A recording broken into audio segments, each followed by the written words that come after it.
بسم اللہ الرحمن الرحیم وبہ نستعین والحمد للہ رب العالمین وصلی اللہ وسلم علی نبینا محمد وعلی آلہ وصحبہ اجمعین، اما بعد رب اشرح لی صدری ویسر لی امری واحلل عقدۃ من لسانی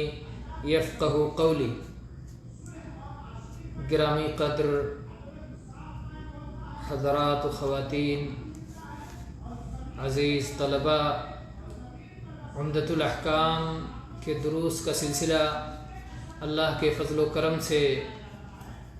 ہفتہ واری طور پر مستقل جاری ہے، اور ہم سب اور آپ سب اس سے مستفید ہو رہے ہیں۔ آج انشاءاللہ ہم پڑھیں گے باب السواک، السواک مسواک کا بیان۔ مسواک منہ کے صاف کرنے کے عمل کو بھی کہتے ہیں۔ مسواک کرنا عربی میں السواک جب کہا جاتا ہے تو عمل بھی مراد ہوتا ہے، اور السواک سے وہ لکڑی بھی مراد ہوتی ہے جس سے مسواک کیا جاتا ہے۔ تو گویا السواک کا بیان یعنی مسواک کا اس لکڑی کا بھی بیان اس میں آ جائے گا، اور اس عمل کا بھی بیان آ جائے گا جس کے ذریعے سے منہ کی صفائی ستھرائی کی جاتی ہے۔ اور وضو کا جب بھی بیان ہوتا ہے تو وضو اور طہارت کے ابواب میں مسواک کا بھی بیان کیا جاتا ہے، کیونکہ وضو کے ساتھ مسواک کرنا سنت ہے، اور ابھی احادیث آئیں گی سامنے آپ کے۔ اس کے بہت سارے فوائد ہیں۔ صفائی ستھرائی واضح ہے، اس کی وجہ سے دانتوں کی صحت و سلامتی یہ بھی واضح ہے، اس کی وجہ سے منہ میں جو ناگوار بو پیدا ہو جاتی ہے وہ ختم ہو جاتی ہے، یہ فائدہ بھی مسواک کا واضح ہے، اور ایسے ہی منہ صاف ستھرا اور پاکیزہ ہو جاتا ہے، یہ فائدہ بھی واضح ہے، اور اس کے ذریعے سے اللہ کی رضا حاصل ہوتی ہے، ثواب حاصل ہوتا ہے، کیونکہ نبی کریم صلی اللہ علیہ وسلم کی حدیث ہے السواک مطہرۃ للفم ومرضات للرب، کہ سواک یہ مسواک منہ کو پاک صاف کرنے کا ذریعہ ہے اور رب کی رضامندی کا بھی ذریعہ ہے۔ تو گویا اس میں اللہ کی رضا بھی ہے اور اس میں ثواب بھی ملتا ہے، اور اسی طرح سے نبی کریم صلی اللہ علیہ وسلم کی پیروی بھی ہے، آپ کی اتباع بھی ہے، کیونکہ اللہ کے نبی کریم صلی اللہ علیہ وسلم بکثرت مسواک کیا کرتے تھے، بہت زیادہ آپ مسواک کرتے تھے، گھر میں آتے ہوئے، گھر سے نکلتے ہوئے، وضو کے وقت، صلاح کے وقت، قرآن کی تلاوت کے وقت، تو آپ بہت زیادہ مسواک کرتے تھے، اور آپ بھی احادیث کے ذریعے یہ باتیں معلوم بھی ہوئی۔ تو اب یہ باب السواک کی پہلی حدیث اور عمدۃ الاحکام کتاب جو ہم پڑھ رہے ہیں اس کی حدیث نمبر 17۔ عن ابی ہریرہ رضی اللہ عنہ عن النبی صلی اللہ علیہ وسلم قال لولا ان اشق على امتی لامرتهم بالسواک مع كل وضوء عند كل صلاة، متفق علیہ۔ ابو ہریرہ رضی اللہ عنہ فرماتے ہیں کہ نبی کریم صلی اللہ علیہ وسلم نے ارشاد فرمایا، اگر مجھے اپنی امت پر مشقت کا خوف نہ ہوتا تو میں انہیں ہر وضو کے ساتھ ہر صلاح کے وقت میں مسواک کرنے کا حکم دے دیتا۔ یہ متفق علیہ حدیث ہے۔ امام بخاری نے اسے کتاب الجمعہ باب السواک یوم الجمعہ میں ذکر کیا ہے۔ اب امام بخاری کا فقہ دیکھیے، کتاب الجمعہ میں اور السواک یوم الجمعہ، جمعہ کے دن مسواک کی خصوصی اہمیت ہے، کیونکہ اجتماع میں اور اس دن صفائی ستھرائی کی خصوصی اہمیت بیان کی گئی ہے، غسل کو لازم قرار دیا گیا ہے، تو اسی کا ایک حصہ ہے، اس لیے امام بخاری نے اسے کتاب الجمعہ اور باب السواک یوم الجمعہ میں ذکر کیا۔ اسی طرح سے امام بخاری نے اسے کتاب التمنی باب ما یجوز من اللو، کتنا لو کہنا جائز ہے، کیونکہ ایک حدیث میں ہے کہ لو، اگر کاش ایسا نہ کہا کرو، اس سے منع کیا گیا ہے، اور اس حدیث میں ہے لو لو لا، تو حرف لو آیا، تو امام بخاری نے گویا اس حدیث کی شرح اس حدیث کے ذریعے کی کہ لو کا لفظ کی قدر استعمال کرنا جائز ہے۔ اسی طرح سے امام مسلم نے حدیث کتاب الطہارہ باب السواک میں، اور امام ابو داؤد، امام ترمذی، امام نسائی، امام ابن ماجہ سب نے اسے کتاب الطہارہ باب السواک میں ذکر کیا ہے۔ تو اللہ کے نبی نے فرمایا لولا، اگر ایسی بات نہ ہوتی، ان اشق علی امتی، کہ میں اپنی امت پر مشقت ڈال دوں، میری امت کی مشقت کا سبب بن جائے، میری امت کے لیے تعب اور تھکاوٹ اور گرانی کا سبب بن جائے، اگر ایسی بات نہ ہوتی،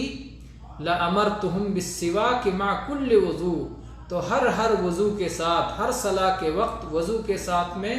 انہیں مسواک کرنے کا حکم دے دیتا۔ تو گویا نبی کریم صلی اللہ علیہ وسلم اگر کسی چیز کا حکم دیں تو امت کے لیے کرنا فرض، ضروری اور لازم ہوتا ہے، اسی لیے آپ نے حکم نہیں دیا۔ نبی کریم صلی اللہ علیہ وسلم کا ہر حکم کیا وجوب اور فرضیت پر دلالت کرتا ہے؟ علماء اصول فقہ کے جو علماء ہیں جنہوں نے اس مسئلے پر بحث کی ہے، تو ان کے 3 گروہ ہیں۔ ایک گروہ یہ کہتا ہے، ایک جماعت علماء کی یہ کہتی ہے، علماء اصول کی، کہ جہاں بھی حکم آ جائے وہ فرضیت پر دلالت کرتا ہے، اور اس کی ایک دلیل یہ حدیث ہوئی اور اس طرح کی احادیث، اور اسی طرح سے قرآن پاک کی وہ آیت کہ جس میں اللہ تبارک و تعالی نے تحذیر کی ہے ان لوگوں کی کہ جو اللہ کے نبی صلی اللہ علیہ وسلم کے حکموں کی مخالفت کرتے ہیں۔ فَلْيَحْذَرِ الَّذِينَ يُخَالِفُونَ عَنْ أَمْرِهِ أَن تُصِيبَهُمْ فِتْنَةٌ أَوْ يُصِيبَهُمْ عَذَابٌ أَلِيمٌ، تو امر ہی، آپ کے حکم کی جو خلاف ورزی کرتے ہیں اس پر وعید ہے، اور جس بات پر وعید ہو وہ کرنا فرض ہوتا ہے۔ تو ان بنیادوں پر کچھ اہل علم اس بات کی طرف گئے ہیں کہ آپ جو حکم دیں وہ فرض ہوتا ہے۔ اس کے مقابلے میں ایک گروہ ہے جو کہتا ہے کہ آپ جس بات کا بھی حکم دیں وہ مستحب ہوتا ہے، فرض نہیں ہوتا۔ اور ظاہر بات ہے کہ جو لوگ یہ بات کہتے ہیں کہ آپ کا حکم مستحب ہوتا ہے، فرض نہیں ہوتا، ان کی بات درست نہیں ہے۔ اور جہاں تک یہ مسئلہ ہے جو کہتے ہیں کہ آپ کا حکم فرض ہوتا ہے، اس میں بھی دقت نہیں ہے۔ علماء کا تیسرا گروہ ہے اصول فقہ کے علماء کا، جن کی بات زیادہ دقیق ہے اور دلائل سے زیادہ قریب ہے، وہ یہ ہے کہ اگر نبی کریم صلی اللہ علیہ وسلم کسی بات کا حکم دیں، اگر وہ عبادات میں ہو تو فرض ہے، اگر عبادات میں ہو تو فرض ہے، اور اگر وہ آداب اور مروءتوں سے متعلق ہو تو وہ مستحب ہے۔ البتہ اگر اس کے فرضیت کی دلیل آ جائے تو فرض ہو جائے گی۔ اور عبادات میں اصل یہ ہے کہ امر وجوب کے لیے ہے، البتہ اگر کوئی دلیل آئے جو اسے وجوب سے استحباب کی طرف پھیر دے تو مستحب ہو جائے گی۔ اصل یہ ہے کہ عبادات میں اگر امر ہے عبادات سے متعلق تو وجوب کے لیے ہے، اور اگر آداب اور مروءات سے متعلق ہے تو وہ استحباب کے لیے ہے، البتہ دلیل کی بنیاد پر استحباب سے وجوب میں جا سکتا ہے اور عبادات میں وجوب سے استحباب کی طرف جا سکتا ہے، دلائل اور قرائن خارجیہ کی بنیاد پر۔ تو یہ نبی کریم صلی اللہ علیہ وسلم نے فرمایا کہ اگر مجھے اپنی امت پر مشقت کا خوف نہ ہوتا تو میں انہیں ہر وضو کے وقت، ہر صلاح کے وقت مسواک کا حکم دے دیتا۔ اللہ اکبر، اللہم صلی علی نبینا محمد۔ نبی کریم صلی اللہ علیہ وسلم اپنی امت پر کتنے شفیق تھے، کتنے مہربان تھے، آپ ان کی مشقتوں کا خیال رکھتے تھے۔ چنانچہ اللہ تبارک و تعالیٰ نے قرآن پاک میں آپ کا یہ وصف بیان فرمایا ہے، لَقَدْ جَاءَكُمْ رَسُولٌ مِّنْ أَنفُسِكُمْ عَزِيزٌ عَلَيْهِ مَا عَنِتُّمْ حَرِيصٌ عَلَيْكُمْ بِالْمُؤْمِنِينَ رَءُوفٌ رَحِيمٌ۔ اللہ تعالیٰ نے فرمایا لَقَدْ جَاءَكُمْ رَسُولٌ مِّنْ أَنفُسِكُمْ، تمہارے پاس تمہارے اپنے میں سے رسول آئے ہیں جو تمہارے میں سے ہیں، تم انسانوں میں سے ہیں، آدم کے بیٹوں میں سے ہیں۔ عزیز علیہ ما عنتم، تمہیں جو چیز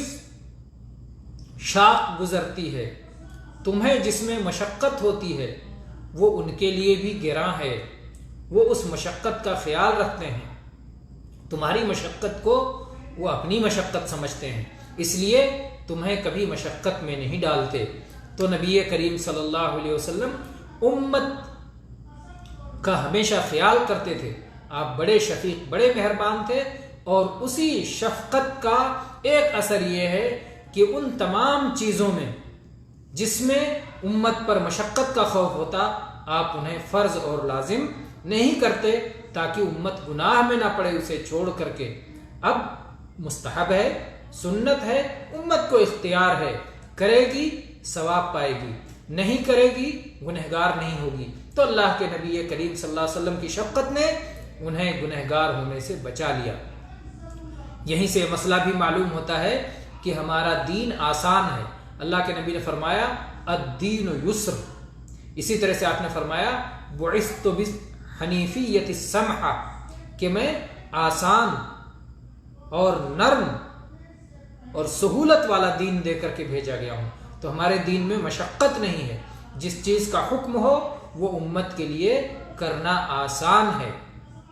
تو اللہ کے نبی صلی اللہ علیہ وسلم نے امت کی مشقت کا خیال رکھتے ہوئے آپ نے حکم نہیں دیا، بلکہ آپ خود کیا کرتے تھے، اور آپ نے اس کی تاکید فرمائی، تو گویا یہ چیز مستحب ہے۔ تو نبی کریم صلی اللہ علیہ وسلم اپنی امت کے بڑے خیر خواہ، بڑے ہمدرد، اور ان کے لیے خیر و بھلائی کے پسند کرنے والے، اور آپ چاہتے تھے کہ وہ سعادت کی بلندیوں کو پہنچ جائیں، اسی لیے آپ نے ان کو ہر اس چیز کی رہنمائی کی جس میں ان کا دنیا کا بھی فائدہ ہے اور آخرت کا بھی فائدہ ہے۔ اور مسواک کرنے میں دنیا کا بھی فائدہ ہے کہ اس سے منہ کی صفائی ہوتی ہے، اور منہ میں کیا آتا ہے؟ آپ کے دانت، آپ کے مسوڑے، آپ کی زبان، آپ کے ہونٹ، تو یہ ساری چیزیں جو منہ میں آتی ہیں یہ سب صاف اور پاکیزہ ہو جاتی ہیں۔ تو اس کی پاکیزگی بھی ہے اور اس میں رب کی رضا اور خوشنودی بھی ہے۔ اسی طرح سے جب نبی کریم صلی اللہ علیہ وسلم نے یہ دیکھا کہ اس میں اتنے سارے فوائد اور بھلائی ہیں، تو اللہ کے نبی کریم صلی اللہ علیہ وسلم نے اس کا حکم تو نہیں دیا، لیکن آپ چاہتے تھے کہ امت اس موقع پر کرے، تو آپ نے اس کی رہنمائی فرما دی اور گناہ سے بچانے کے لیے فرض قرار نہیں دیا۔ اس سے مسواک کا مستحب ہونا اور مسواک کی فضیلت معلوم ہوتی ہے، اور یہ کہ یہ اتنا اہم ہے اور اس کی اتنی تاکید ہے کہ اسے فرض کے قریب قریب پہنچ گیا ہے۔ اسی طرح سے اس میں راز کیا ہے، اس راز پر اہل علم نے بحث کی ہے۔ پہلی بات تو یہ بتایا کہ ہمیں حکم دیا گیا اور ہم حکم کی تعمیل کرنے والے ہیں۔ امتی کے لیے حکم، یہی بہت بڑا راز ہے کہ اس کے لیے امتحان ہے، اس کے لیے آزمائش ہے کہ وہ کس قدر بڑھ کے اس کی تعمیل کرتا ہے۔ اور اسی طرح سے اس کے اندر جو نظافت، صفائی ستھرائی، یہ سب ہے، اس کی وجہ سے حکم دیا گیا ہے۔ اور اسی طرح سے بعض اہل علم نے ذکر کیا ہے کہ فرشتوں کی وجہ سے، کیونکہ جب ایک شخص صلاح پڑھنے جاتا ہے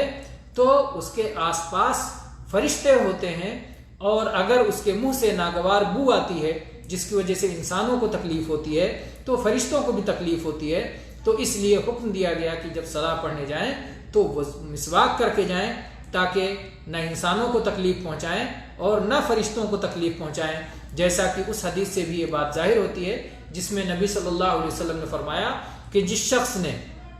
پیاز یا لہسن یا گندنا،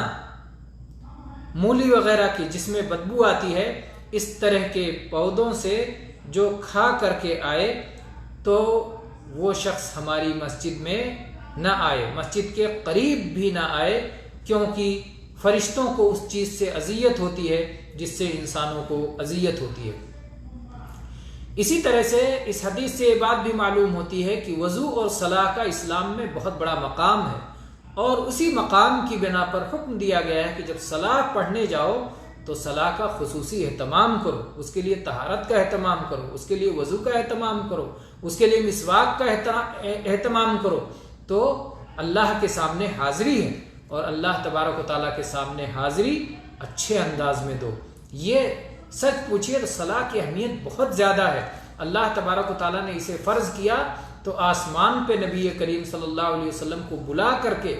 7 آسمانوں کے اوپر عرش پر اللہ تعالیٰ نے اسے فرض فرمایا. اور اس کا ایمان قبول کرتے ہی پہلا حکم جو کسی کو دیا جائے گا شہادتین کے بعد پہلا حکم وہ صلاۃ کا حکم ہی ہوگا. اس کا بڑا اہتمام نبی کریم صلی اللہ علیہ وسلم اور آپ کے صحابہ اس کا بہت عظیم الشان اہتمام کیا کرتے تھے. تو اس سے صلاح کی اہمیت بھی معلوم ہوتی ہے. اور اس سے اگر یہ کہا جائے کہ وہ صلاح جو مسواک کر کے پڑھی جائے اور وہ وضو جو مسواک کے ساتھ کیا جائے اس کا درجہ بقیہ وضو اور بقیہ صلاۃ سے بلند ہوگا تو یہ مسئلہ بعید نہیں ہے. اسی طرح سے یہ دونوں باتیں گزر چکی ہیں کہ نبی کریم صلی اللہ علیہ وسلم امت پر بڑے شفیق تھے اور یہ دین آسان ہے. تو یہ بھی اس حدیث کے فوائد میں سے ہے. اور اسی طرح سے اس حدیث سے ایک بات یہ بھی معلوم ہوتی ہے کہ نقصان سے بچنا فائدہ اٹھانے سے زیادہ اہم ہے. یہ کہاں سے معلوم ہوتی ہے؟ کیونکہ نبی صلی اللہ علیہ وسلم فرمایا کہ اگر مجھے اپنی امت پر مشقت کا خوف نہ ہوتا تو میں اسے ہر صلاح کے وقت ہر وضو کے ساتھ مسواک کرنے کا حکم دے دیتا. مشقت میں پڑ جانے سے کچھ لوگ گنہگار ہو جاتے اگر نہیں کرتے. یہ مفسدہ ہے. گنہگار ہو جانا مفسدہ ہے اور ثواب حاصل کرنا، رضا حاصل کرنا، منہ کی نظافت و طہارت کا اہتمام کرنا یہ منفعہ ہے. تو مفسدہ سے بچنے کے لیے مصلحت کو چھوڑ دیا گیا. تو اسی لیے کہا جاتا ہے کہ نقصان سے بچنا زیادہ ضروری ہے فائدہ حاصل کرنے کے مقابلے میں. فائدہ نہ حاصل ہو کوئی بات نہیں لیکن نقصان نہ ہو. تو خلاف ورزی کا جو نقصان ہوتا، فرض کو چھوڑنے کا جو نقصان ہوتا، گنہگار ہونے کا جو نقصان ہوتا، وہ سارے نقصانات سے بچا لیا گیا اس کو الزامی نہ کر کے. تو یہ بہت عظیم الشان قاعدہ ہے اور اس کو تمام طالب علم کو، جو بھی طالب علم ہے اسے قاعدہ یاد رکھنا چاہیے. درء المفاسد مقدم علی جلب المصالح. اس قاعدے کی بنیاد پر ہم زندگی کے بہت سارے معاملات میں بہت سارا فائدہ اٹھا سکتے ہیں. اگلی حدیث پڑھتے ہیں. حدیث نمبر 18. حدیث نمبر 18 اور یہ بھی مسواک سے متعلق ہے. عن حذیفہ بن الیمان رضی اللہ عنہ قال کان رسول اللہ صلی اللہ علیہ وسلم اذا قام من اللیل یشوس فاہ بالسواک. حذیفہ ابن الیمان رضی اللہ عنہ سے مروی ہے کہ رسول اللہ صلی اللہ علیہ وسلم جب رات میں نیند سے بیدار ہوتے، رات میں اٹھتے تو آپ مسواک سے رگڑ کر کے اپنا منہ دھویا کرتے تھے. عمدۃ الاحکام کی ساری احادیث متفق علیہ ہیں، بخاری و مسلم کی احادیث ہیں. لیکن دیکھیے کہاں کہاں اسے جو ہے تخریج کیا. امام بخاری نے کتاب الوضو باب السواک میں اسے ذکر کیا ہے، اور ایسے ہی کتاب الجمعہ باب السواک یوم الجمعہ، اور ایسے ہی کتاب التہجد باب طول القیام فی صلاۃ اللیل، اور اسی طرح سے امام مسلم نے کتاب الطہارہ باب السواک، امام ابو داؤد السواک کتاب الطہارہ باب السواک لمن قام من اللیل، امام نسائی کتاب السواک باب اذا قام من اللیل، امام ابن ماجہ کتاب الطہارہ باب السواک میں اسے ذکر کیا ہے. ایک مسئلہ پچھلی حدیث سے متعلق یاد آ گیا تو اسے ذکر کر دینا مناسب ہے. وہ یہ کہ بہت سارے لوگ رمضان کے مہینے میں سمجھتے ہیں کہ زوال کے بعد سے لے کر کے افطاری کرنے تک مسواک نہیں کرنا چاہیے. تو گزشتہ حدیث جس میں نبی صلی اللہ علیہ وسلم نے فرمایا ہر صلاح کے وقت، ہر وضو کے وقت میں مسواک کا حکم دیتا، یہ اس بات پر بھی دلیل ہے کہ چاہے رمضان ہو چاہے غیر رمضان ہو، ہر وقت یہ مسواک کی تاکید ہے. اور وہ لوگ جو کہتے ہیں کہ زوال کے بعد سے افطاری تک مسواک نہیں کرنا چاہیے، ان کے دلائل مضبوط نہیں ہیں. وہ یہ کہتے ہیں کہ اللہ کے نبی صلی اللہ علیہ وسلم نے فرمایا ہے کہ صائم کے منہ کی بو اللہ کو بہت پسند ہے، تو اگر ہم مسواک کر لیں گے تو وہ بو ختم ہو جائے گی. اس کا جواب یہ ہے کہ اس بو کو باقی رکھنے کا ہمیں حکم نہیں دیا گیا ہے، اور چونکہ وہ بو منہ کی وجہ سے نہیں بلکہ معدہ کی وجہ سے ہوتی ہے، کھانا نہ کھانے کی وجہ سے اور پانی نہ پینے کی وجہ سے، زیادہ دیر تک کھانا اور پانی سے دور رہنے کی وجہ سے وہ بو آتی ہے، معدے سے آتی ہے، اس لیے مسواک سے وہ بو ختم بھی نہیں ہوگی پوری طرح سے،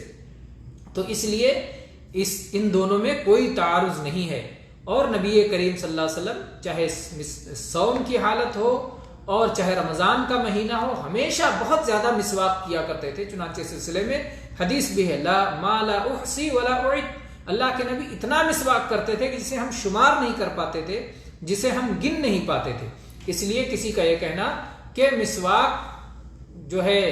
رمضان میں یا صوم کی حالت میں زوال سے افطاری کے درمیان نہ کیا جائے تو ان کی بات درست نہیں ہے۔ اسی طرح سے یہ بات بھی یاد رہے کہ اللہ کے نبی نے کہا ہر صلاح کے وضو کے ساتھ میں مسواک کا حکم دے دیتا، تو اس میں ہر طرح کی صلاح شامل ہے، چاہے وہ صلاح فرض ہو، چاہے وہ صلاح نفل ہو، چاہے وہ سنت ہو،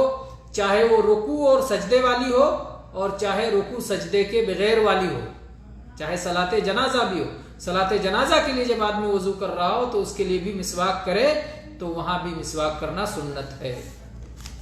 اب چلتے ہیں اس حدیث کی طرف کہ حذیفہ رضی اللہ عنہ فرماتے ہیں کہ نبی صلی اللہ علیہ وسلم جب رات سے اٹھتے تھے، یہ آپ کی عملی سنت ہے، اس سے پہلے جو تھی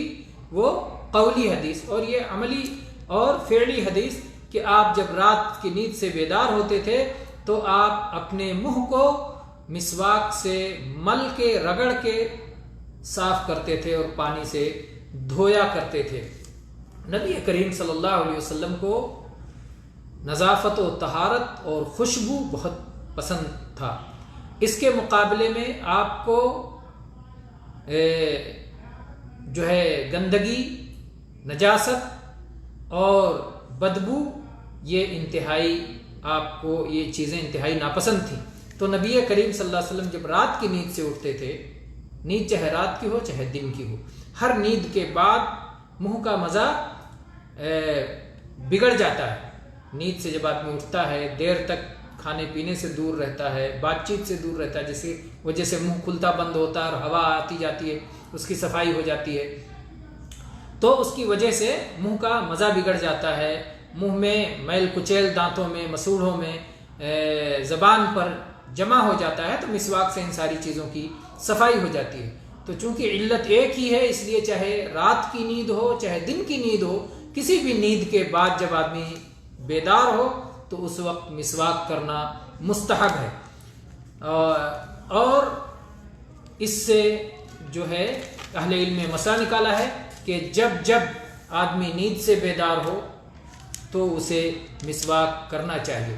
مسواک میں کیا پیلو کی لکڑی ہی مسواک ہے؟ یقیناً اصل مسواک تو پیلو کی لکڑی ہی ہے اور وہی اصل سنت ہے، لیکن جو اس کے قائم مقام ہو جائے اس سے انشاءاللہ ثواب ملے گا، جس کے ذریعے سے بھی منہ کی صفائی ہو جائے۔ لیکن کوئی بھی لکڑی اٹھا کر کے مسواک کرنا نہیں شروع کر دینا چاہیے، کہیں وہ لکڑی زہریلی نہ ہو، کہیں وہ لکڑی نقصان دہ نہ ہو، کس پیڑ کی لکڑی ہے۔ تو ظاہر بات ہے جس چیز کو مسواک، جہاں پر جن علاقوں میں جس چیز کو مسواک جانا جاتا ہو اور جس کے ذریعے سے منہ کی صفائی ہوتی ہو، اسی طرح کی لکڑیوں کو بطور مسواک استعمال کرنا چاہیے اگر لکڑی کا مسواک کریں۔ اور اگر جو آج کل ٹوتھ برش چلتے ہیں، اگر انہیں کوئی استعمال کرتا ہے تو ظاہر بات ہے اس سے بھی منہ کی صفائی ہوتی ہے، تو یقیناً ٹوتھ برش کرنے سے بھی مسواک کا ثواب ملے گا انشاءاللہ تعالی، کیونکہ اس میں بھی منہ کی صفائی ہو جاتی ہے، دانتوں کی صفائی ہو جاتی ہے، زبان کی صفائی ہو جاتی ہے۔ تو ہمارا دین نظافت و طہارت اور صفائی کا دین ہے، اور اسی طرح سے مسواک اور منہ کی صفائی ہمارے دین میں بہت اہمیت رکھتی ہے، اور خاص طور پر نیند سے بیدار ہونے کے بعد انسان کو مسواک اور منہ کی صفائی کا اہتمام کرنا چاہیے۔ والحمد للہ رب العالمین، واللہ تعالی اعلم، وصلی اللہ علی نبینا وسلم۔